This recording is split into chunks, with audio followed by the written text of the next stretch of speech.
First day है आज।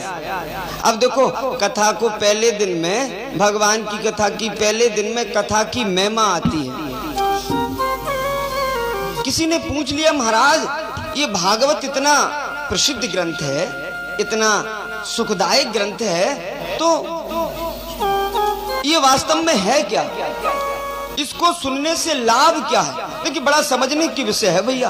आपने कथाएं तो बहुत सुनी है, मैं मना नहीं करता, लेकिन एक एक बात आप समझें।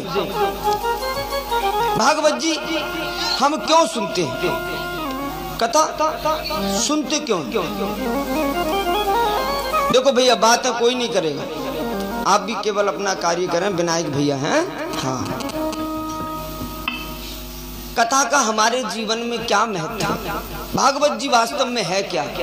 देखो भागवत का मतलब है भगवता इति भागवता या भगवता प्रोक्तम इति भागवता, जिसमें भगवान की बात कही जाए, जिसमें भगवान के संबंधियों की चर्चा हो, जिसमें भगवान के भक्तों की चर्चा हो, उसी को भागवत कहते हैं।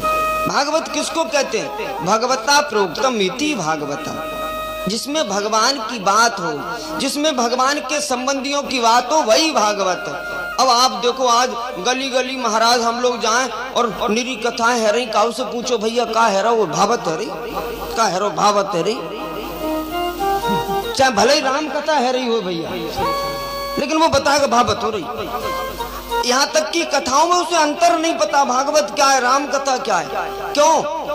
क्योंकि ना तो उसने सही से सुना, ना ही उसने उसको ग्रहण किया। भागवत है जो भगवान की कथा हो, जो भगवान की वाणी हो, जो भगवान के भक्तों की संबंधियों की चर्चा हो, वो भागवत। अच्छा महाराज भगवान के संबंधियों की चर्चा तो महाभारत में भी है, तो महाभारत को आपने भागवत क्यों नहीं कहा? कहा देखो भगवान के संबंधियों की चर्चा तो भागवत में है, महाभारत में है, लेकिन उसमें भगवान के भक्तों की चर्चा नहीं है। हाँ, और भगवान का संबंधी कौन?